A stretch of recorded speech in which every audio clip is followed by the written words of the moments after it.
Welcome, Forts fans. My name is Synergy. You are watching SynergyGamingTV, and today we are going to be teaching you the top 5 ways to counter Firebeams in your ranked matches.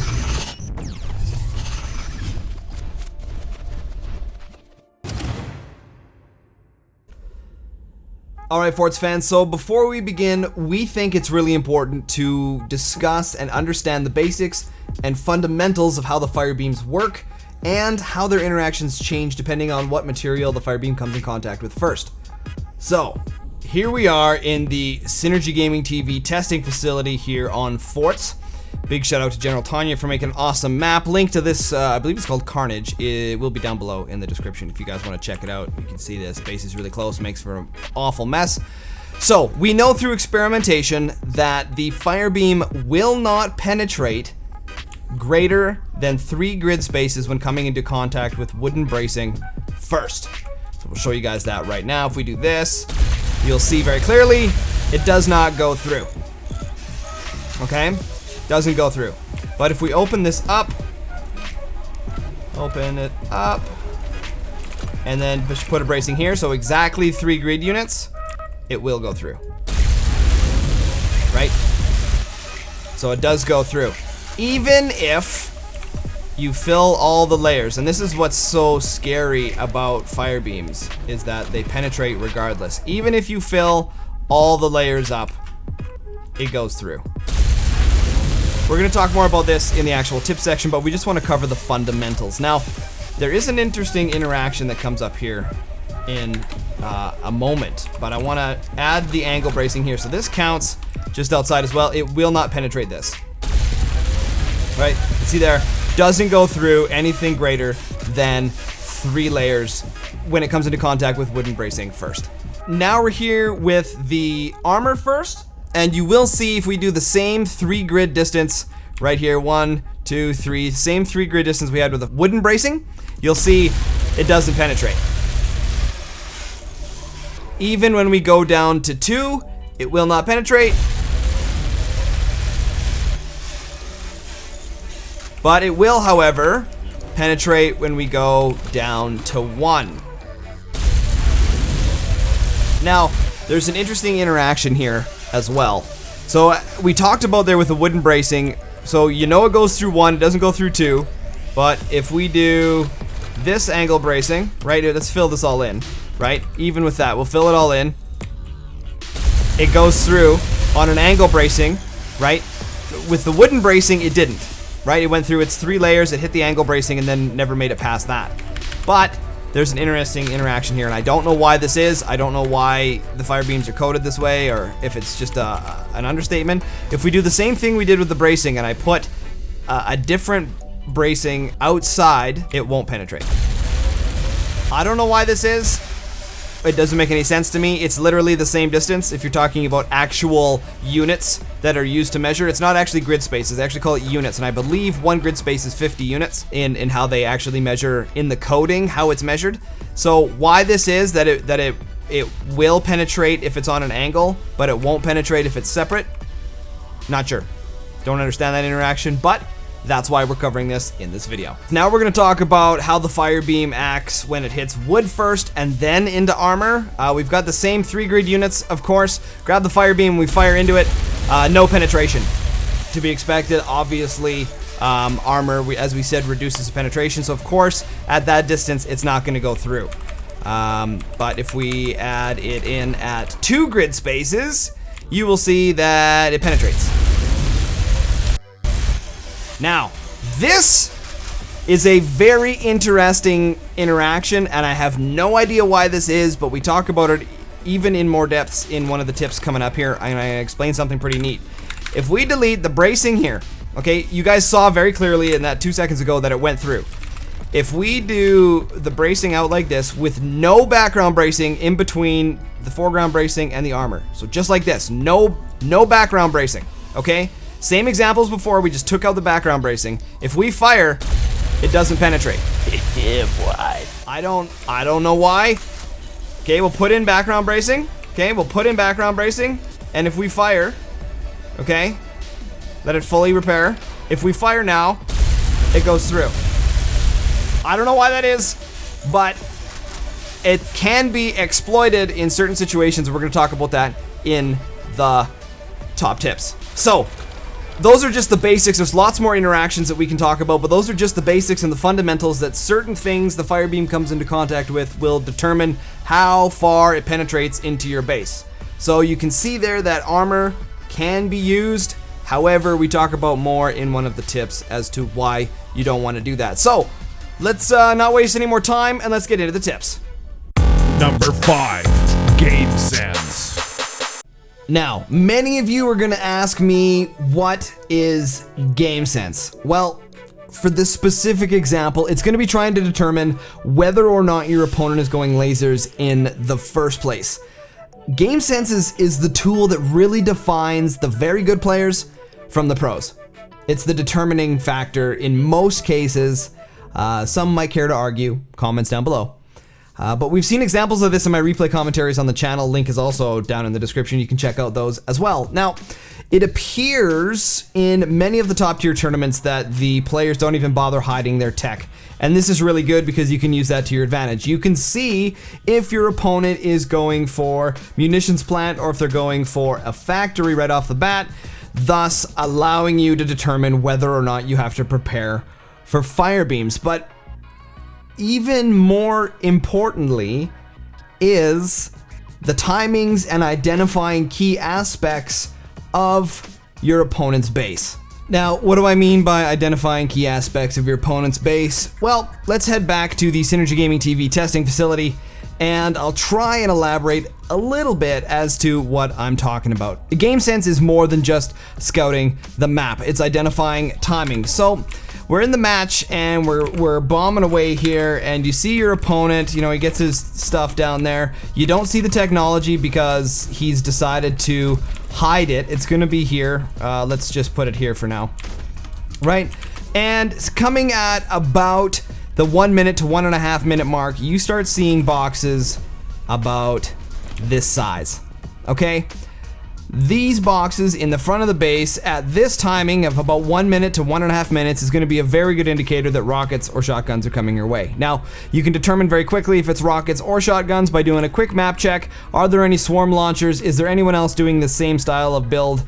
Which is going to indicate someone is rockets, someone is probably shotguns. Now, if we don't see any of those initial rush type bracings, then you might want to be looking for things like this. If you see the bracings starting at about a 48 metal size, coming at approximately 2.5 to 3 minutes into your game, there's a very good indicator that you're going to be dealing with lasers. As you can see, they're 48 metal tall on a 2 wide grid gives you a perfect spot for a Firebeam. Now, in some sneaky games, you will see the top tier players manage to hide some stuff in their vanilla bases relatively well. Things like rockets, things like lasers, they can hide them without giving a good indicator that those specific weapons are coming. So that's part of what Game Sense is, looking to see how many turbines, looking to see how many mines, looking to see the base shape and design, if it's big, if it's small.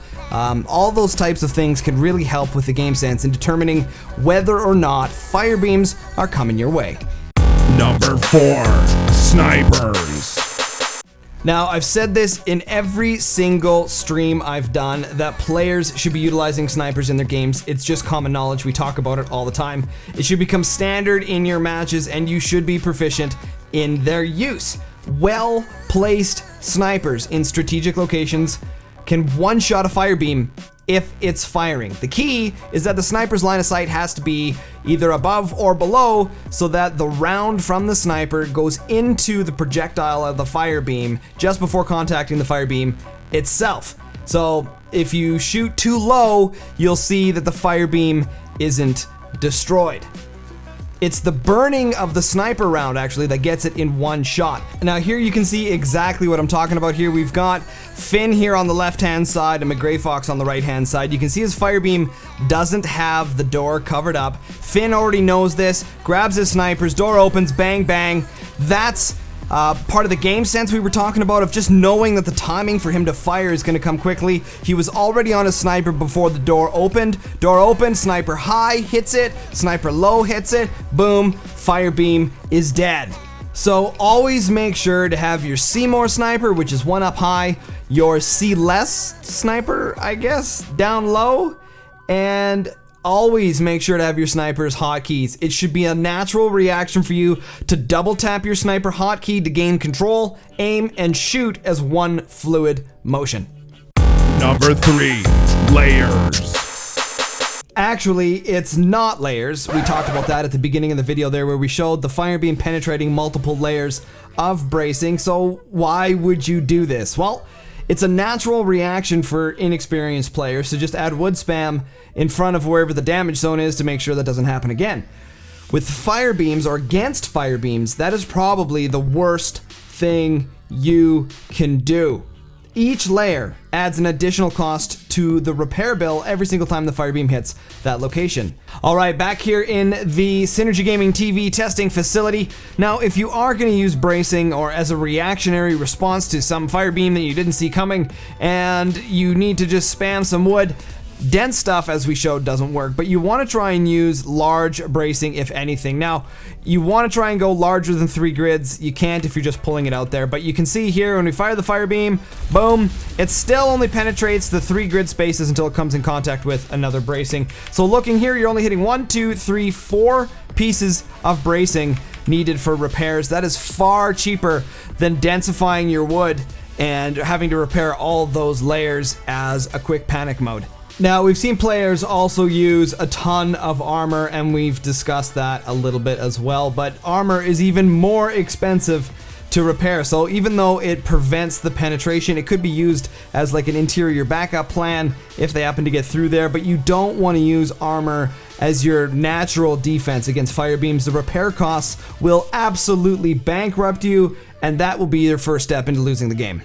Well, what about shields, Mr. Synergy?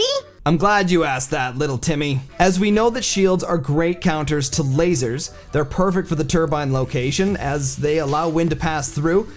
As a rule of thumb, each 2 grid sized shield requires approximately half of the output of a turbine.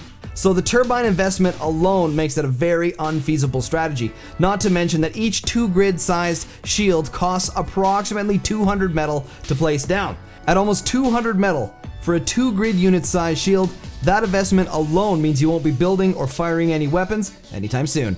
Add on the fact that swarms, warheads, incendiary and heavy mortars, EMPs, rockets, cannons, and howitzers can all take out shields. It's simply not worth the investment. Alright, you guys remember that exploit we talked about at the beginning of the video with the bracing in front of the door that's 2 grid units apart that doesn't have background bracing to prevent the Firebeam from penetrating? Well, in a real world situation, it can actually save you. Now, it's a pretty slim opportunity, but it never hurts to give it a shot. So if you got your single door up, typically by this timing you'll have a single door, and if the Firebeam, if you know the Firebeam's coming, you get ready here, you put the bracing down in front, like so, and the Firebeam comes in. Now it saves you the repair. At this moment you just delete the bracing because you're not going to do that. It gives you the chance to retaliate and you can fire and then get your repairing going on. So it can save you that opportunity of losing a weapon or taking that damage or not being able to fire or whatever the case may be. So it can be helpful. Now, if the opponent has more than 1 Firebeam, it will only stop 1 Firebeam, but hopefully they whiff the second shot or whatever the case may be, but keep that in your back pocket. It could come in handy at some point. Number 2, repair stations. Now hold on. I know we've talked 1,000 times that repair stations are trash and that only noobs use them and you'll lose the game if they're in their base. But hear me out.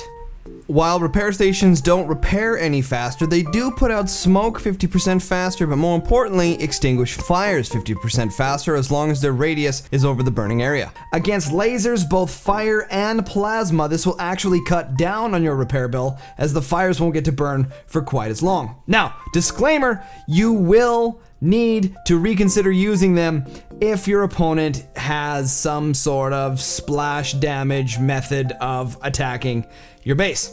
The constant repairing will drain your resources right quick, leaving you hanging. However, when repair stations are paired with the next tip, it will literally make you a pro player overnight.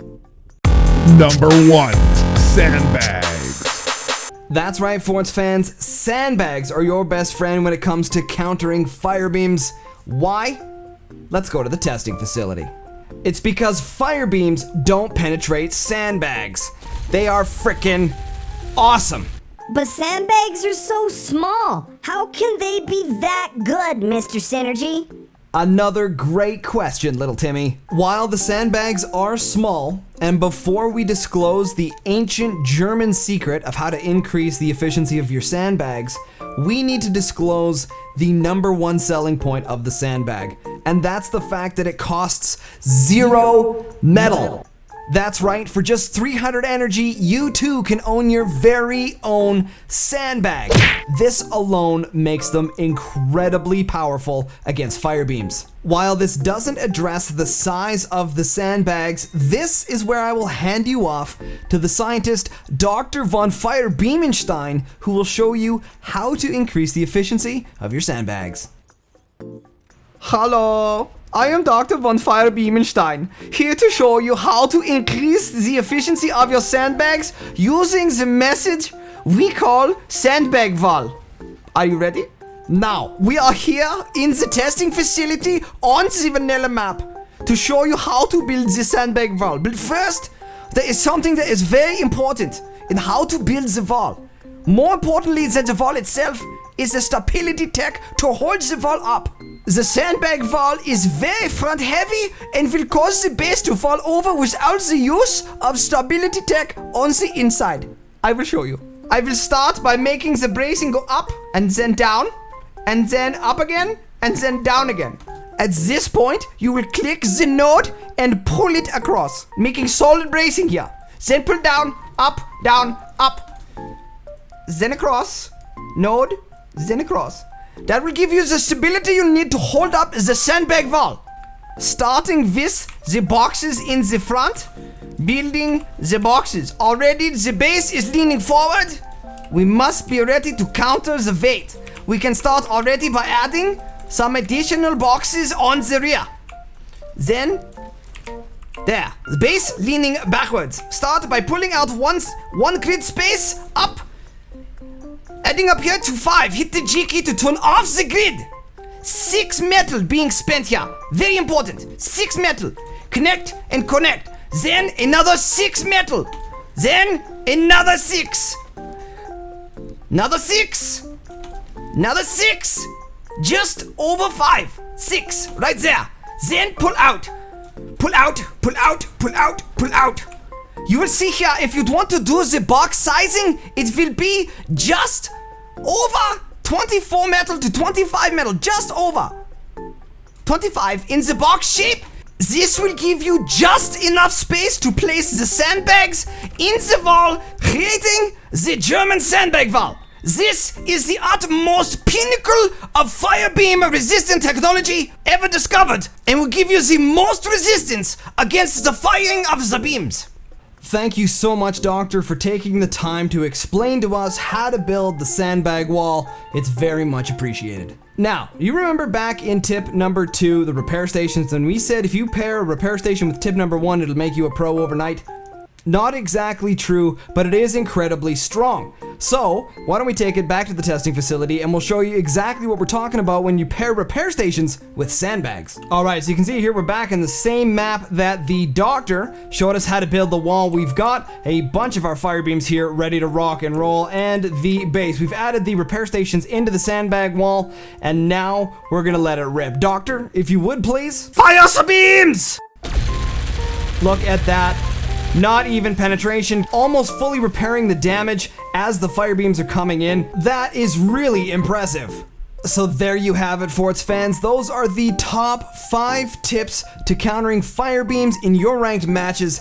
If you guys enjoyed this video and felt entertained and learned something, make sure to hit that thumbs up button. Help get these videos out to the people who really want to see them. And if you want to stay tuned to more Synergy Gaming TV, make sure to hit that subscribe button.